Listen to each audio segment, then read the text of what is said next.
আকাশবাণী কলকাতা। স্থানীয় সংবাদ পড়ছি সুস্মিতা সেন। প্রথমে বিশেষ খবর। প্রধানমন্ত্রী নরেন্দ্র মোদী মানসিক সুস্থতা থেকে শারীরিক সুস্থতার পথে যোগের ভূমিকার ওপর জোর দিয়েছেন। তিনি আজ কলকাতার রেড রোডে দ্বাদশ আন্তর্জাতিক যোগ দিবসের মূল অনুষ্ঠানে নেতৃত্ব দেন। প্রধানমন্ত্রী আজ কলকাতায় সম্পূর্ণ দেশীয় প্রযুক্তিতে তৈরি ভারতীয় নৌবাহিনীর কাজের জন্য 3টি জাহাজ দেশবাসীর উদ্দেশ্যে উৎসর্গ করেন। রাজ্যে নতুন বিজেপি সরকার আগামীকাল তাদের প্রথম বাজেট পেশ করবে। জলপাইগুড়ির উল্লাডাবড়ি এলাকায় এক মর্মান্তিক পথ দুর্ঘটনায় 6 জনের মৃত্যু হয়েছে, আহত 25 জন। দক্ষিণ পশ্চিম মৌসুমী বায়ু সক্রিয় হওয়ায় উত্তরবঙ্গের 4 জেলায় অতি ভারী বৃষ্টির লাল সতর্কতা জারি। কলকাতা ও পার্শ্ববর্তী এলাকাতেও বৃষ্টির সম্ভাবনা। আসছি বিস্তারিত খবরে। বিশ্বজুড়ে আজ আন্তর্জাতিক যোগ দিবস উদযাপিত হচ্ছে। প্রধানমন্ত্রী নরেন্দ্র মোদী কলকাতায় রেড রোডে দ্বাদশ আন্তর্জাতিক যোগ দিবসের মূল অনুষ্ঠানে নেতৃত্ব দেন। হাজার হাজার মানুষ তার সঙ্গে এই যোগাভ্যাসে সামিল হন। প্রধানমন্ত্রী যোগ অনুশীলনকারীদের সঙ্গে নিজেও যোগ ব্যায়ামে অংশ নেন। তিনি মানসিক সুস্থতা থেকে শারীরিক সুস্থতার পথে যোগের ভূমিকার ওপর জোর দিয়েছেন। এবারের আন্তর্জাতিক যোগ দিবসের মূল ভাবনা বার্ধক্যেও সুস্থ জীবন যাপনের জন্য যোগ। প্রধানমন্ত্রী যোগ অনুশীলনের মাহাত্ম্য তুলে ধরে রামকৃষ্ণ পরমহংসদেব, স্বামী বিবেকানন্দ, ঋষি অরবিন্দ, কবিগুরু রবীন্দ্রনাথ ঠাকুর ও শ্যামাচরণ লাহিড়ীর কথা উল্লেখ করেন। बंगाल की ये पवित्र भूमि जहां भगवान रामकृष्ण परमहंस जैसे सिद्ध संतों ने अवतार लिया, जहां से निकलकर स्वामी विवेकानंद ने पूरे विश्व को योग से परिचय कराया, जहां महर्षि अरविंद जैसे महान योगी ने जन्म लिया, लाहिड़ी महाशय जैसे महान योगियों ने जहां योग परंपरा को नई ऊंचाइयों तक पहुंचाया, आज उसी धरती पर सामूहिक योग का अनुभव एक अलग आध्यात्मिक अनुभूति दे रहा है। অনুষ্ঠানে বক্তব্য রাখতে গিয়ে প্রধানমন্ত্রী বলেন, যোগ ব্যায়াম কেবল শারীরিক অনুশীলন নয়, এটি কোনো নির্দিষ্ট বয়সে সীমাবদ্ধ থাকে না, বরং এটি হলো মানব আত্মারই অভিব্যক্তি। যোগ অনুশীলন বিশ্ব শান্তির পথ প্রদর্শনে গুরুত্বপূর্ণ ভূমিকা পালন করার ক্ষমতা রাখে বলে তিনি উল্লেখ করেন। অনুষ্ঠানে মুখ্যমন্ত্রী শুভেন্দু অধিকারী বলেন, আন্তর্জাতিক যোগ দিবসের মাধ্যমে যোগাভ্যাস রাজ্যে ফিরে এসেছে। যোগ পশ্চিমবঙ্গের পুরনো সংস্কৃতি। 1920 সালে যোগানন্দ পরমহংসের হাত ধরে এখানে যোগের প্রতিষ্ঠান গড়ে ওঠে। ধন্যবাদ জানাবো মাননীয় প্রধানমন্ত্রীকে, যিনি পশ্চিমবাংলায় এই হারিয়ে যাওয়া যোগকে আন্তর্জাতিক যোগ দিবস 12তমতে আমাদের মধ্যে ফিরিয়ে দিলেন। রেড রোডের অনুষ্ঠানে রাজ্যপাল RN রবি, কেন্দ্রীয় আয়ুষ প্রতিমন্ত্রী প্রতাপ রাও যাদব, রাজ্যের উচ্চশিক্ষামন্ত্রী জগন্নাথ চট্টোপাধ্যায় প্রমুখ উপস্থিত ছিলেন।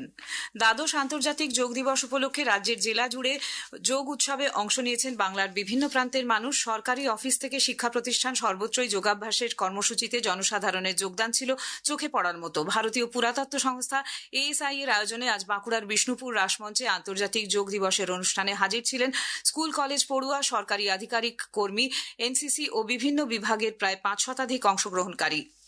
ASI এর রায়গঞ্জ সার্কেলের মুর্শিদাবাদের হাজারদুয়ারি প্যালেসে যোগ দিবসের অনুষ্ঠানে রাজ্যের গ্রন্থাগার ও জনশিক্ষা প্রসার মন্ত্রী গৌরীশঙ্কর ঘোষ ছিলেন অনুষ্ঠানের প্রধান অতিথি। শান্তিনিকেতনের বিশ্বভারতীতে শিক্ষার্থী ও অধ্যাপকদের সঙ্গে আজ সকালে যোগাভ্যাসে উপস্থিত ছিলেন কেন্দ্রীয় শিক্ষা প্রতিমন্ত্রী সুকান্ত মজুমদার। পূর্ব মেদিনীপুরের দীঘায় শ্রী শ্রী জগন্নাথ কালচারাল সেন্টারে আজ সকালে বিপুল উৎসাহ, উদ্দীপনা ও ভক্তি সহকারে পালিত হয় আন্তর্জাতিক যোগ দিবস। বেলুর মঠের খুব কাছে আজ হাওড়ার বালি দুর্গাপুর অভয়নগর 1 নম্বর গ্রাম পঞ্চায়েতে সমবায় পল্লী জাগরণী ক্লাবের সদস্যরা আজ সকালে বর্ণাঢ্য এক অনুষ্ঠানের মধ্যে দিয়ে যোগ চর্চায় সামিল হন। হাওড়া, হুগলি, নদিয়া, মালদা, পূর্ব বর্ধমান, দক্ষিণ 24 পরগনা, উত্তর দিনাজপুর সহ একাধিক জেলায় বিভিন্ন সরকারি প্রতিষ্ঠানে প্রশাসনিক উদ্যোগে পালিত হয় যোগ দিবস। রেড রোডে প্রধানমন্ত্রীর কর্মসূচিতে অংশ নেন পূর্ব রেলের মহাপ্রবন্ধক মিলিন্দ দেওস্কার। ওই রেলের সদর দপ্তর বেলভেডিয়ার রেলওয়ে ক্লাবে আন্তর্জাতিক যোগ দিবস উদযাপন করা হয়। 4টি ডিভিশন ও 3টি ওয়ার্কশপ জুড়ে দিনটি পালিত হয়েছে। 20,000-এর বেশি অংশগ্রহণকারী এই কর্মসূচিতে যোগ দেন। কলকাতা মেট্রো রেলও আজ যথাযোগ্য মর্যাদায় আন্তর্জাতিক যোগ দিবস পালন করেছে। দক্ষিণ পূর্ব রেলের পক্ষ থেকে খড়গপুর, আদ্রা, চক্রধরপুর, রাঁচি ডিভিশনে যোগ দিবস উদযাপন করা হয়। উত্তর পূর্ব সীমান্ত রেলের মুখ্য কার্যালয় মালিগাঁওয়ের রেলওয়ে ইন্ডোর স্টেডিয়ামে আয়োজিত হয় যোগ দিবসের বিশেষ অনুষ্ঠান। প্রধানমন্ত্রী নরেন্দ্র মোদী আজ কলকাতায় সম্পূর্ণ দেশীয় প্রযুক্তিতে তৈরি ভারতীয় নৌবাহিনীর কাজের জন্য 3টি জাহাজ আইএনএস দুনাগিরি, আইএনএস সংশোধক এবং আইএনএস অগ্রয় দেশবাসীর উদ্দেশ্যে উৎসর্গ করেন। নৌবাহিনীর ওয়ারশিপ ডিজাইন ব্যুরোর নকশা করা এই যুদ্ধ জাহাজগুলি নির্মাণ করেছে Garden Reach Shipbuilders and engineers.